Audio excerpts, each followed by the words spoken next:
시작. 그러므로 형제들아 내가 하나님의 모든 자비하심으로 너희를 권하노니 너희 몸을 하나님이 기뻐하시는 거룩한 산 제물로 드리라. 이는 너희가 드릴 영적 예배니라.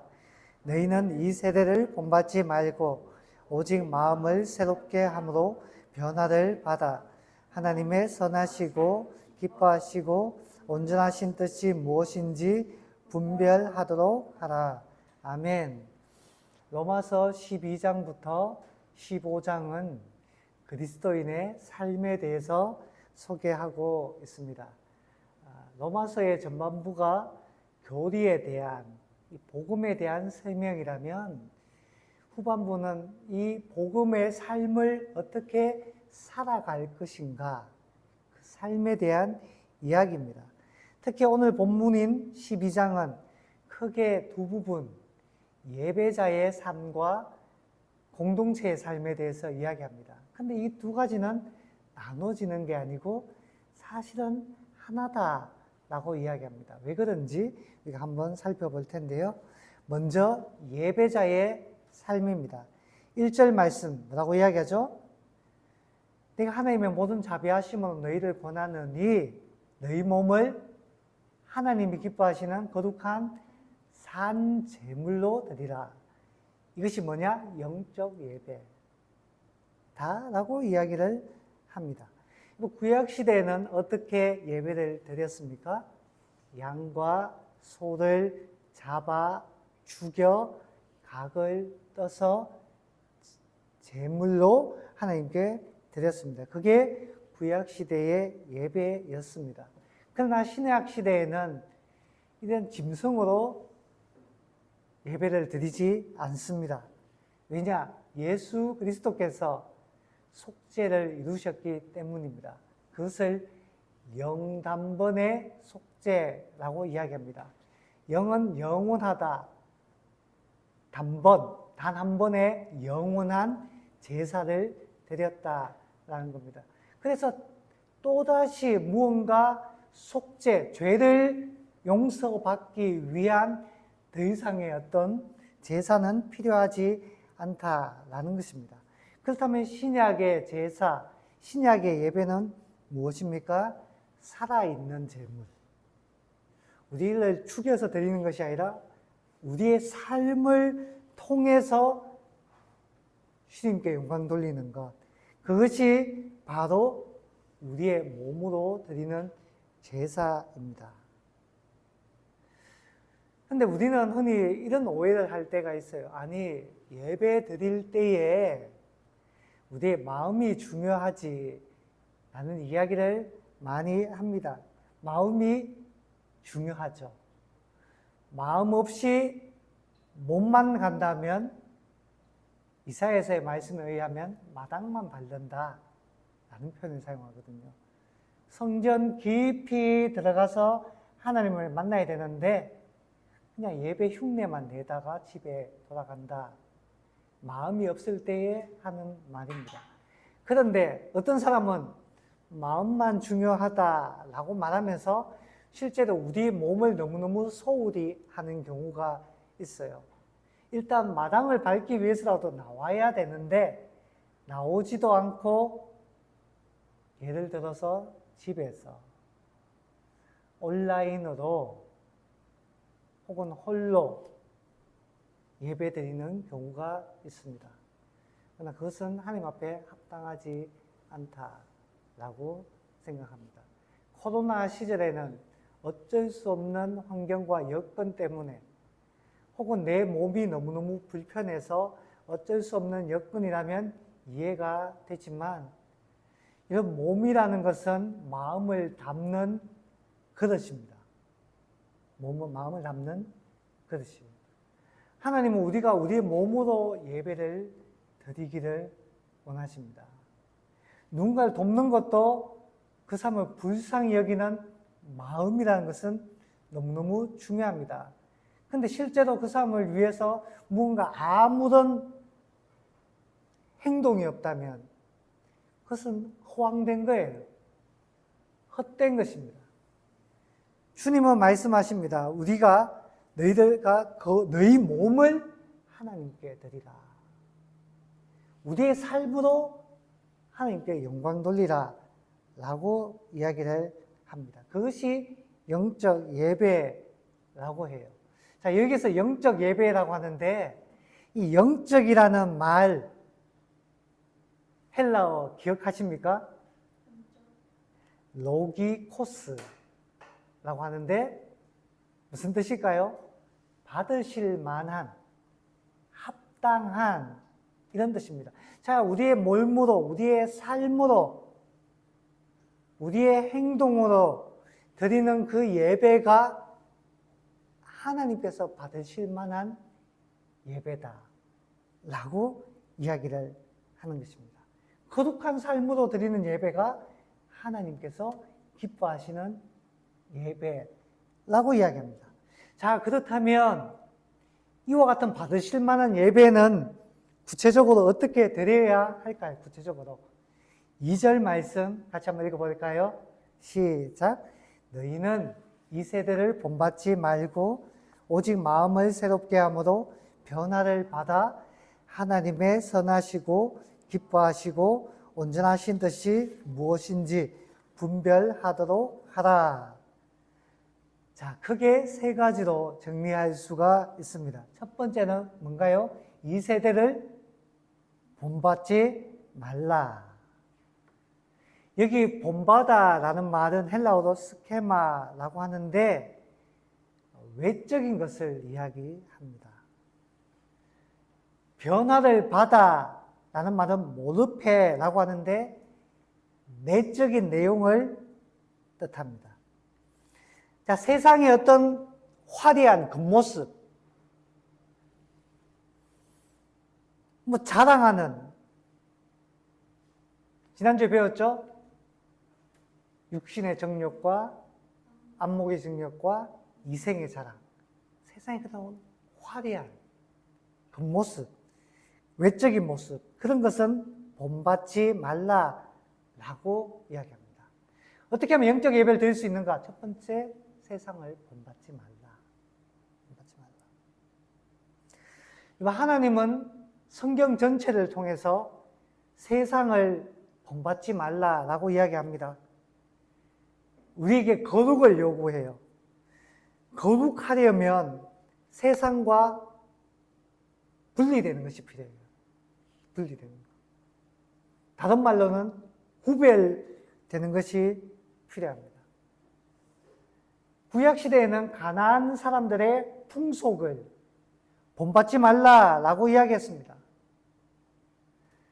지금 바울이 쓴 이 로마서는 어떤 시대입니까? 로마 시대잖아요. 그 로마 시대의 그 사람들의 풍습, 사고방식, 가치 이런 것들을 본받지 말라라는 겁니다. 자, 어떤 가치, 어떤 풍습이 있길래 본받지 말라는 걸까요? 구약 시대의 가나안 사람들은 종교가 어떠했습니까? 다신교였습니다. 수많은 신들이 있었어요. 사람들을 미혹했습니다. 심지어 예배 드릴 때에 자식을 불 가운데 지내가게, 그러니까 인신제사 같은 걸 드리면서 정말 인간성이 말살된 그러한 제사를 드렸습니다. 로마 시대는 어땠을까요? 로마 시대에는 인신제사 같은 거는 드리지 않았지만 보다 문명화가 되었으니까. 그러나 다신교인 것은 똑같습니다. 수많은 무수한 신들이 나옵니다. 그리고 심지어 황제도 나도 신이라 해서 나를 숭배하라 라고 이야기를 했습니다. 유명한 교부 어거스틴도 정말 회심하기 이전에는 마니교라는 이방인 종교에 심취했던 적이 있습니다. 여러 종교들, 수많은 우상들이 그 사람들의 마음을 빼앗았습니다. 그리고 도덕적으로 문란했어요. 로마서 1장에 나오죠. 순리를 영리로 사용한다. 그런 것에는 뭐 동성애도 있고 또 어떤 가정의 성적인 어떤 문란함, 제가 여러분들에게 다 표현할 수는 없지만 그 수많은 것들이 있었어요. 그런 것들을 바울은 본받지 말라라고 이야기합니다. 그렇다면 우리 시대의 우상, 우리 시대의 가치 어떤 것이 있을까요? 우리가 본받지 말아야 될까? 비록 형상으로 만들어진 우상은 아니더라도 이 현대의 우상이 있습니다. 유명한 책이 있어요. 돈, 섹스, 권력이라는 유명한 책이 있습니다. 왜 이런 책이 나왔느냐? 이것이 현대인들의 우상이라는 것입니다. 황금만능주의. 그리고 쾌락을 추구하는 삶. 그리고 권력. 누구보다도 높은 곳에 올라가 되는 권력을 추구하는 삶. 이런 것들이 현대인들의 우상이라는 거예요. 돈을 많이 벌기 위해서는 수단과 방법을 가리지 않습니다. 건강을 위해서는 수단과 방법을 가리지 않아요. 전에도 이야기했죠? 어떤 유명한 학자는 하루에 매일 70종류가 넘는 약을 먹습니다. 70종류가 넘는. 왜냐? 조금만 있으면 기술의 발달로 특이점이 올 텐데 그때 되면 인간의 수명은 기하급수적으로 거의 무한대에 가깝게 늘어나게 될 텐데 그때까지 내가 살아야겠다 싶어서 하루에 70종류, 정말 약이 손에 한 움큼이 되도록 그렇게 먹는 유명한 과학자도 있습니다. 돈, 섹스, 권력 이런 것들이 오늘날의 우리들의 우상이 되어서 어찌 보면 그리스도인들도 그것과 크게 다르지 않는 삶을 살고 있다는 겁니다. 우리는 이 세상의 이것을 탐내면 안 됩니다. 세상이 가는 길을 본받으면 안 됩니다. 시편 1편에서 복 있는 자의 삶을 소개하죠. 어떤 사람이 정말로 복된 삶을 살아가는가? 세상 사람들, 악인의 꾀를 따르지 않고 죄인의 길에 서지 않고 오만한 자들의 자리에 앉지 않는 사람, 그러니까 세상과는 다른 길을 걷고 있는, 세상에서 넓은 길이 아니라 생명의 좁은 길을 걷고 있는 사람, 오직 하나님의 율법을 즐거워하여 주야로 묵상하고 그 길을 걷는 사람이 복이 있는 사람이다 라고 우리에게 소개를 하고 있습니다.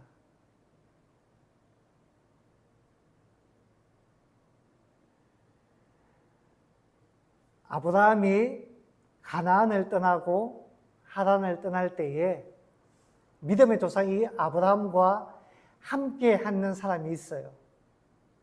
그의 조카 롯입니다. 그런데 아브라함이 하나님께 순종해서 가나안에 정착했는데 하나님께서 복을 주셔서 거부가 되었어요. 그의 조카 롯도 거부가 되었어요. 둘 다 목축업을 하다 보니까 양과 소를 키우는데 지금 땅이 좁은 거예요. 그래서 아브라함이 이야기합니다. 롯에게, 롯, 우리가 함께 이 땅에서 이 동물들을, 짐승들을 키우기에는 너무 좁으니까 우리가 더 넓은 땅으로 가서 해야겠다. 너는 어디로 갈래? 네가 먼저 선택하면 나는 그 반대로 갈게. 그때 롯이 어디를 선택합니까? 동서남북을 바라보다가 어디를 선택하죠? 저기를 보니까 정말 너무너무 좋은 곳이 있는 거예요. 너무너무 멋진 곳이 있는 거예요. 나는 그쪽을 선택하겠습니다 하고 그쪽으로 갔어요. 그리고 그곳에 정착합니다. 거기가 어디입니까? 소돔과 고모라예요. 롯이 보기에는 소돔과 고모라가 너무너무 화려하고 너무너무 좋아 보였어요. 거기에 가면 더 큰 성공을 이룰 수 있는 것처럼 보였어요. 그러나 아브라함은 반대로 갑니다. 반대로. 근데 롯이 성공할 것처럼 좋아 보였던 소돔과 고모라에서 롯은 성공합니까? 거기 가서 아내도 잃고 사위도 잃고 재산도 몽땅 다 잃어버립니다. 우리에게 주는 교훈이 있어요. 세상이 좋은 것처럼 보여서 그 세상의 가치, 외적인 화려한 것, 좋아 보이는 것, 그것을 추구하는 삶을 살면 결국은 아무것도 남지 않는다라는 것을 우리에게 가르쳐주는 겁니다. 오히려 정반대에 정말 하나님 기뻐하시는 삶을 살았다 아브라함이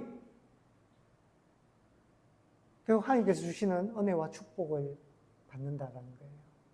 바울은 우리에게 이야기합니다. 이 세상을 본받지 마라. 그것을 추구하지 마라. 라고 이야기를 합니다. 여러분, 세상을 본받지 않고 하나님 말씀대로 살 수 있기를 바랍니다. 아멘. 자, 두 번째, 마음을 새롭게 함으로 변화를 받으라 라고 합니다. 이 변화는 내적인 것이라고 이야기를 했습니다. 자, 이 단어가 어디에 쓰였는가 하면 이 모로페라는 단어가 복음서에 보면 예수님께서 제자들과 함께 변화산에 올라가십니다. 그 변화산에 올라가서 예수님이 자신의 본연의 모습, 신성을 가지신 그 모습으로 변화되는 장면이 나와요. 그때 이 주님께서 변형되실 때에 이 단어가 쓰였습니다. 바울이 말하는 변화를 받는다라는 말은 예수님과 같은 어떤 성품, 어떤 행동의 변화, 그것이 우리에게 필요하다라는 것입니다. 신성한 성품으로 자라가는 것에 대해 말하는 거예요. 우리 외모가 달라지는 게 아니에요. 우리 외적인 것들이 변화되는 게 아니에요. 우리 내면이 바뀌는 것입니다. 삶과 행동이 바뀌는 거예요. 전 대표적으로 한 사람을 소개하고 싶습니다. 누구일까요? 역시 윤서가 옛날에 설교를 잘 들었네요. 삭개오. 삭개오는 어떤 사람이었습니까? 세리장이었습니다.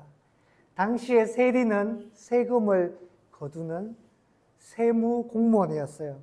그런데 유대인들의 공적이었습니다.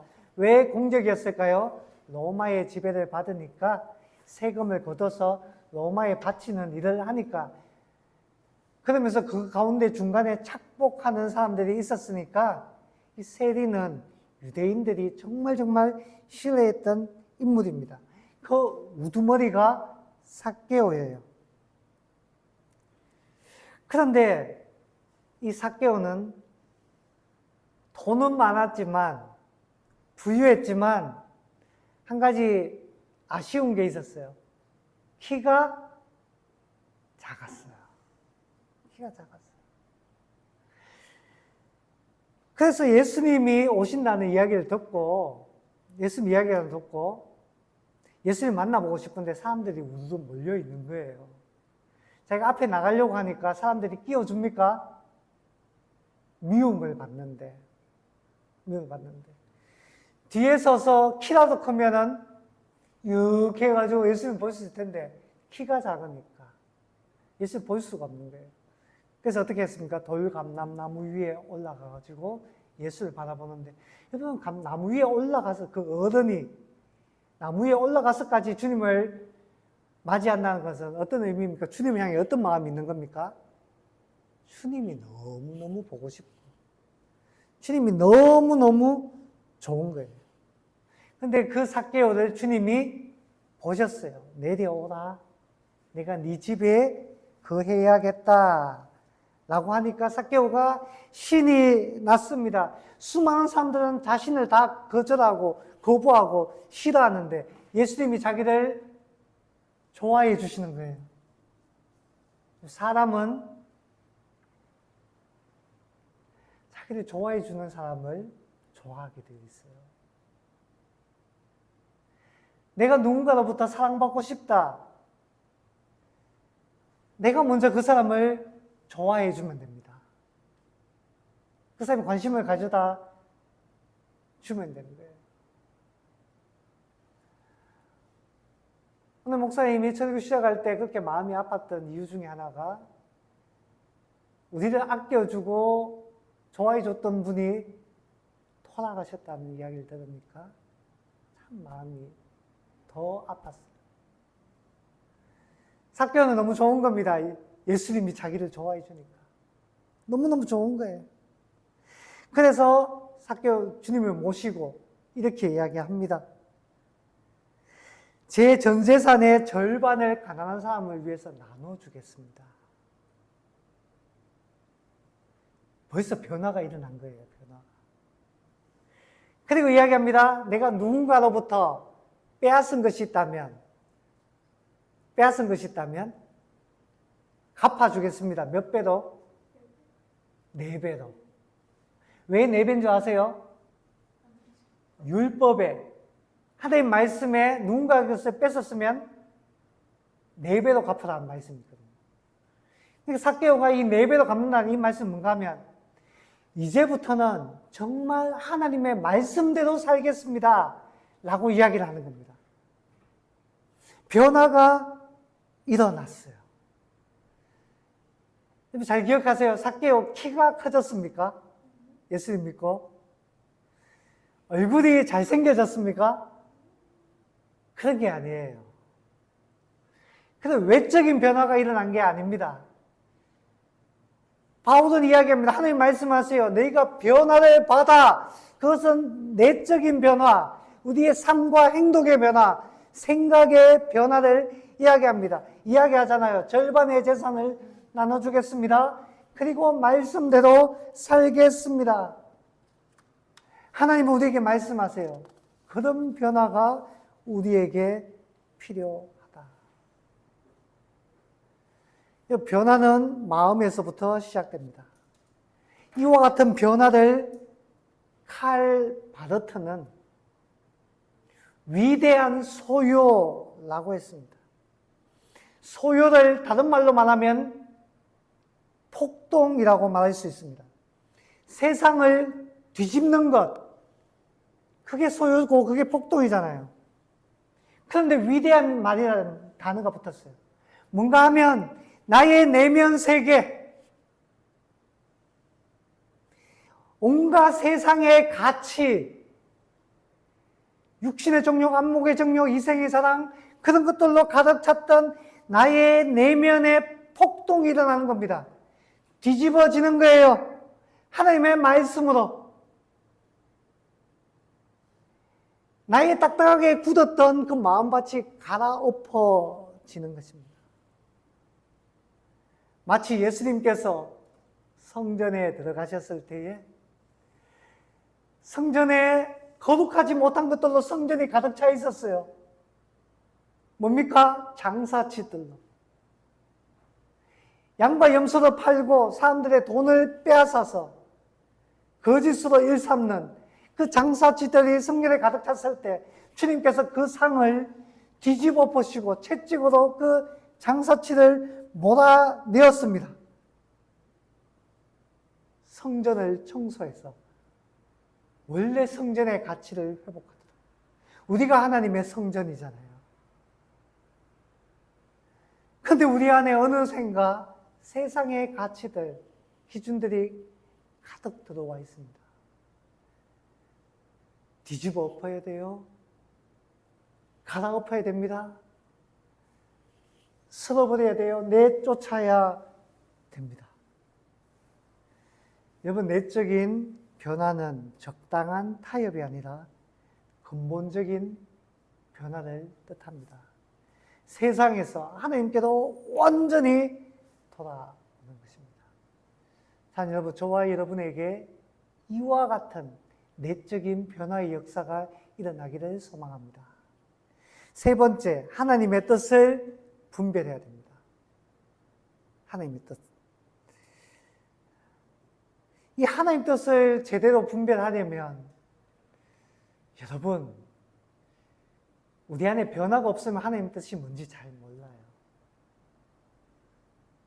우리 안에 세상의 것으로 가득 차 있으면 하나님께서 아무리 말씀해도 그게 들리지가 않아요. 왜냐?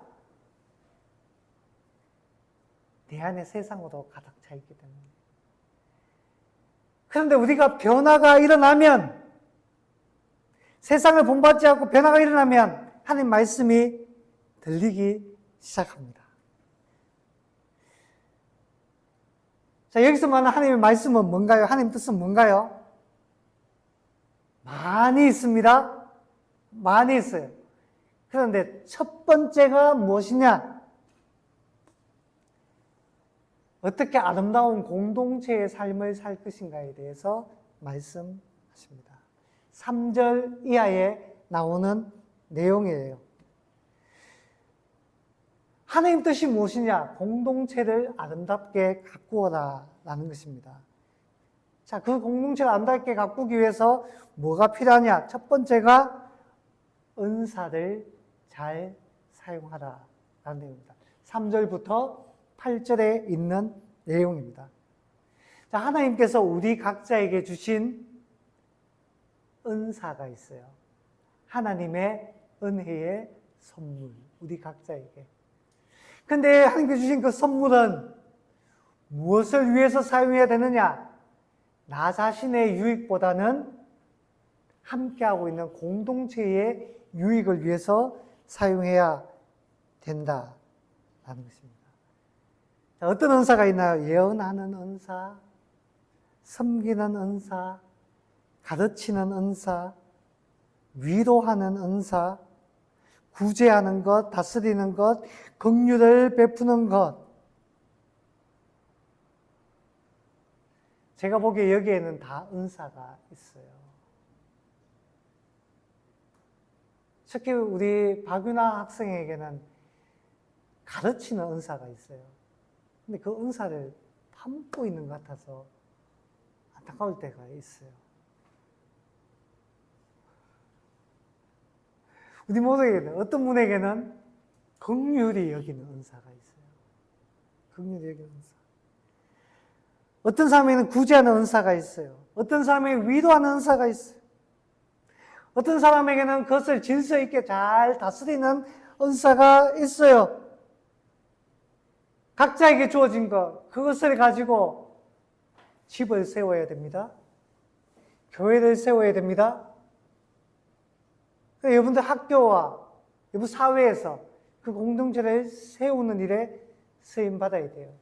그게 하나님의 뜻이다 라고 이야기를 하는 것입니다. 그리고 두 번째, 공동체를 소중히 여기라. 9절부터 21절까지 우리에게 가르쳐줍니다. 서로 사랑하고 부지런하고 인내하고 섬기고 축복하고 함께하고 겸손하고 용서하고 화목하고 선으로 악을 이기는 이러한 삶을 살아가는 것, 그것이 하나님께서 기뻐하시는 뜻이다. 하나님의 뜻이란 어려운 게 아닙니다. 하나님의 뜻이라는 것은 아주 비밀스러운 게 아니에요. 하나님의 뜻이라는 것은 학위를 받아야 되는 그런 종류가 아닙니다. 내게 가진 것을 가지고 타인을 섬기고 내게 주어진 것을 가지고 그 공동체를 아름답게 세워가는 것. 그것이 하나님의 뜻이 가진 첫 번째 목적입니다. 자, 여러분 말씀을 맺습니다. 하나님 우리에게 받으실 만한 예배, 영적 예배를 드리라고 말합니다.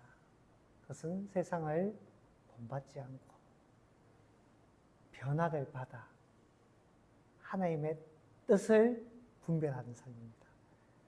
그리고 그 하나님의 뜻은 결국은 서로를 섬기고 사랑하고 공동체를 세워 나가는 것입니다. 그런 삶을 살아가는, 그렇게 예배 드리는 저와 여러분 될 수 있기를